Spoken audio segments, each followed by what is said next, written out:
मेरे जीवन में तो और जोरदार मजा आया कि पहली बार तो टिकट मिली बड़ी मुश्किल से, और टिकट मिली तो लौटाना भी पड़ी। हमको अपने इस कामों के साथ करते करते लंबे समय तक अपने परिवार के लिए भी निजी रूप से जरूर ध्यान रखना चाहिए। हमारे राजनीतिक क्षेत्र में आने के बाद अगर हमारे परिवार के अंदर, घर के अंदर के बच्चों के ऊपर संस्कार गलत पड़ जाए, अगर उनकी धारा बदल जाए तो हमारा रहना बेकार है। ये जो हमारे लोकतंत्र की ऐसे कई सारी चीजें हैं, हम बने हैं, अगर बच्चों में दम होगा, बच्चे समझेंगे तो बन जाएंगे। हमको जबरदस्ती लाला के बनाने से कई बार हमारी राजनीति भी खराब हो जाती।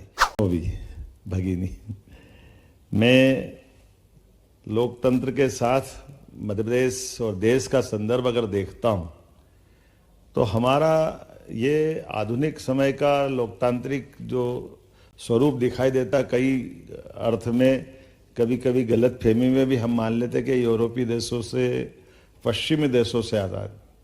मूलतः ये हमारा अपना नैसर्गिक गुण है, और ये नैसर्गिक गुण युगों युगों से है। आज भी दुनिया का कोई ऐसा देश नहीं है जो इतनी परस्पर विविधता के बावजूद भी अनेकता में एकता, भारत की विशेषता है, ये जो लक्षण दिखाई देता है, मत भिन्नता की भी हमारी पुरानी परंपरा है। और ऐसा कोई देश नहीं है कि मत भिन्नता को भी विचारों की शक्ति से बार बार पूरे देश को परिवर्तित कर दे। ऐसे कई दौर के अंदर भारत ने अपने अतीत के काल को देखा होगा। एक समय आया 2500 साल पहले गौतम बुद्ध के विचारों के कारण से पूरा देश एक अलग दौर में चला गया। दुनिया के अंदर आज भी बौद्ध देश की जो पहचान है वो हमारे विचारों की प्रवाह के कारण से ही थी।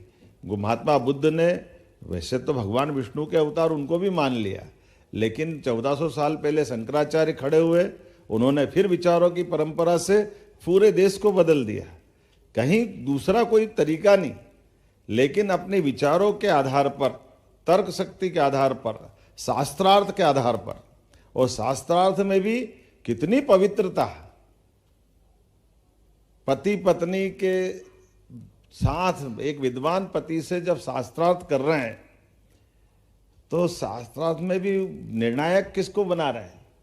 उनकी पत्नी विदुषी को, कि कोई बात नहीं, हम दो ही शास्त्रार्थ करेंगे, लेकिन निर्णायक कौन बनेगा? जिससे विरोधी दल का जो जिससे शास्त्रार्थ कर रहे हैं उनकी पत्नी को निर्णायक बना रहे हैं, और वो भी निर्णय देने में कितनी पवित्रता का।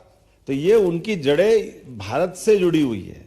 ये अपने देश की विशेषता है कि यहाँ विचारों की अभिव्यक्ति को लेकर के कितनी गहराई से सोचा जाता है। और इसी परंपरा में विक्रमादित्य काल पे चले जाएंगे, राजा राम तक चले जाएंगे, भोज काल तक जाएंगे, हर काल, हर युग में, हर समय सवाई मानसिंह हमारे राजस्थान पे हम जाएंगे। और ये उनके लिए नहीं, महाराणा प्रताप से लेकर सभी लोगों ने अपने मूल्यों को लेकर के, देश की आवश्यकताओं को लेकर के, देश की काल परिस्थिति को लेकर के, और इसीलिए जब अंग्रेज देश छोड़ के जा रहे थे तो उन्होंने बहुत सारे षड्यंत्र करके इतनी सारी रियासतों को फ्री कर दिया, और ऐसा मान लिया था कि हमारे जाते ही, जैसे अफ्रीका और बाकी जगह उनने माना था, भारत में ऐसा हो जाएगा। लेकिन मुझे इस बात की प्रसन्नता है कि उनके तमाम षड्यंत्रों के बावजूद भी, भले ही देश का बंटवारा भी कर दिया उनने, लेकिन हमारे देश के अंदर लोकतंत्र की जड़ों की मजबूती थी कि आज हम अपने इस देश के, दुनिया के सबसे बड़े लोकतांत्रिक देश के नाते से अपनी पहचान बना रहे हैं। आज विश्व की महाशक्तियों में हमारा स्थान है, लेकिन इस स्थान में हमारे लोकतंत्र की विशेषता कैसी है, दूसरे लोकतंत्र वाले भी हमसे सीख रहे हैं। ऐसे में युवा विधायकों को लेकर के माननीय कैलाश जी भाई साहब ने कहा है कि हम चुने हुए जनप्रतिनिधि हैं और लंबी विरासत है। उस विरासत के लोकतंत्र को गौरवान्वित करने के लिए हमारी दोहरी जवाबदारी भी है। आप भाग्यशाली हैं कि आप कम उम्र में आ गए, अच्छी बात है, लेकिन इसके आधार आप भी जानते हैं कि जनता के साथ हमारा संबंध कैसा बना रहे। जनता के बीच में बने रहने के लिए हमारे अपने कार्यक्षेत्र विधानसभा के दरमियान भी हमारी भूमिका है, जिले के अंदर भी हमारी भूमिका है, और वहाँ के आधार पर उन विषयों को लेकर के आप लगातार जनता के दिलों पे राज करते रहें, लेकिन विनम्रता को भी धारण करके रखें। वहाँ की अच्छाई को भी समझे, कमजोरी को भी समझे, अपनी जगह वहाँ भी बनाए, और इस लोकतंत्र के पावन मंदिर को भी सुशोभित करें। मुझे इस बात की प्रसन्नता है। ऐसे कई विषयों को लेकर मैं अपने उज्जैन से जब आता था तो उज्जैन के ऐसे कई विषयों को हमने खड़ा किया। आमतौर पे मेरे बड़े मित्र हैं जो भारत सरकार के मंत्री भी हैं, जब मैं उनसे विक्रमादित्य शोधपीठ की बात करता था, सम्राट विक्रमादित्य का महानाट्य का मंचन, जब हम विक्रम उत्सव भाई साहब और माननीय नरेंद्र सिंह जी भाई साहब को एक बार तो एक छोटे से प्लेन में वो ट्रेनी प्लेन से आपको उज्जैन बुलवाया था, वो मुझे ध्यान में आता है।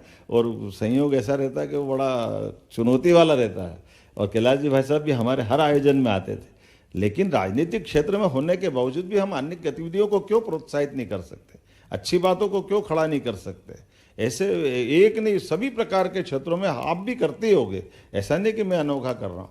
राजनीतिक क्षेत्र में करते करते अपने भी आनंद के लिए और लंबे समय तक लोगों को सीखने के लिए भी क्या चीज़ अच्छी हो सकती है, कैसे उस पर आगे बढ़ सकते हैं, इन सारे कामों के बलबूते पर जैसे कहा कि अपना कार्यालय भी अच्छा होना चाहिए, अपनी खुद की भी अपने अंदर की व्यवस्थाओं के साथ मनस्थिति भी इस काम में डूबने वाली होना चाहिए, अपनी व्यवस्थित प्लानिंग होना चाहिए, अध्ययन के लिए पर्याप्त समय रखें। मुझे इस बात की प्रसन्नता है, इतनी व्यस्तता होने के बावजूद भी मैं स्वाध्याय के लिए भी रोज समय रखता हूं और व्यायाम के लिए भी 2 घंटे रोज रखता हूं। दोनों में कोई कॉम्प्रोमाइज नहीं। ये जो हमारे बीच में भले कितने व्यस्त हो जाए, अगर पहला सुख निरोगी काया, अगर शरीर ही साथ नहीं देगा तो होएगा क्या।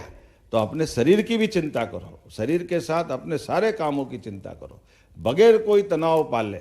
बड़ी से बड़े परेशानी आए तो शांति से उसका मार्ग निकालो कि इसका रास्ता कैसे निकल सकता है।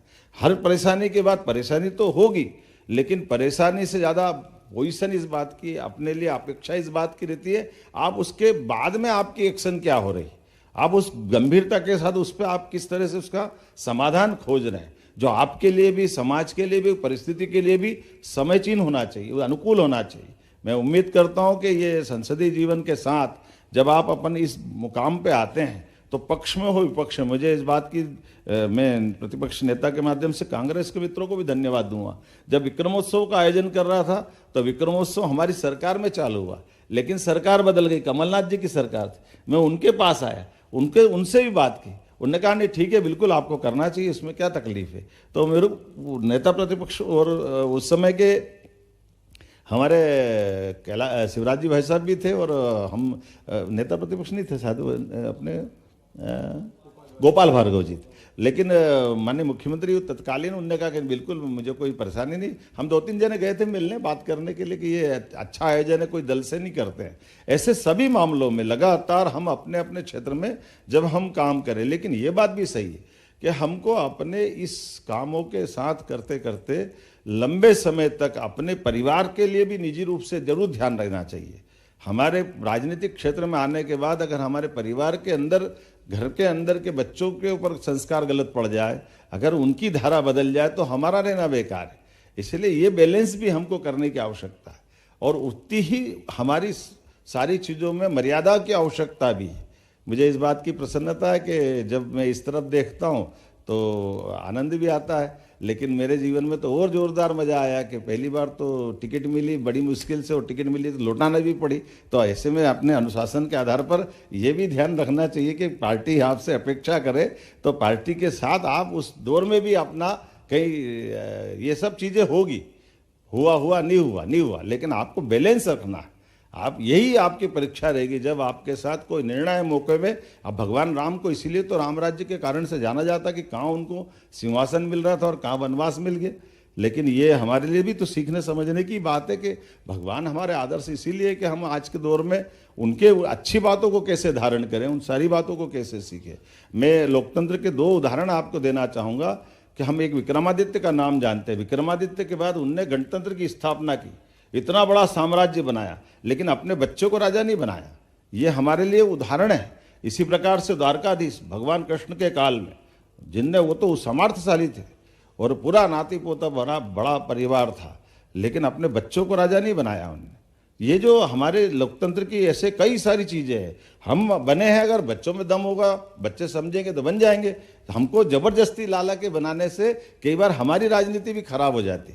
तो हमारी इन सारी बातों में नैसर्गिक रूप से लोकतंत्र की खूबसूरती ये है। और आज के दौर में तो और समसामयिक है। हम सब समझते हैं इस दौर में जब दुनिया हमारी तरफ देख रही है, भारत को 2047 की तरफ बढ़ना है, अमृत काल की तरफ बढ़ना है। और ये बिल्कुल सही बात है कि 75 साल में अगल बगल के देशों में देखो तो अब लोकतंत्र बचा कहाँ है। अब पाकिस्तान, अफगानिस्तान, जहाँ जहाँ भी आप देखोगे हो क्या रहा है। लेकिन ऐसे दुनिया के अंदर तक चले जाओ निकल करके, लेकिन अपने देश के अंदर ये विशेषता है कि पक्ष में हो विपक्ष में सरकारें ऐसी बदलती है, कोई फर्क ही नहीं पड़ता।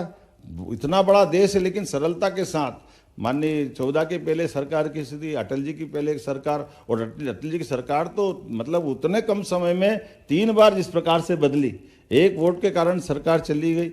इसलिए जो सच में अटल जी के शब्दों में अगर कहा जाए तो उनने का ये बात सही है कि दल बनेंगे, दल बिगड़ेंगे, पार्टियां आएगी, पार्टियां जाएगी, लेकिन लोकतंत्र रहना चाहिए, देश रहना चाहिए। इसी भाव के आधार पर मेरी आपको सबको शुभकामना, बधाई, बहुत बहुत धन्यवाद। श्री हनुमंत छाया ज्वेलर्स में आपका स्वागत है, जहां सच्चा सोना और कुशल कारीगरी मिलकर हर गहने को खास कहानी बनाते हैं। यहां परंपरा और आधुनिकता का शानदार संगम देखने को मिलता है। चांदी, हीरे और नवरत्नों के आकर्षक डिजाइन, हॉलमार्क प्रमाणित गुणवत्ता और शुद्धता की पूरी गारंटी, जन्म रत्न, हर राशि के लिए विशेष रत्न और आपकी पसंद के अनुसार पर्सनल डिजाइनिंग की सुविधा। तो अपने हर पल को और भी खास बनाएं श्री हनुमंत छाया ज्वेलर्स के साथ। पता मेडिकल कॉलेज रोड, तिलीवाड़, सागर।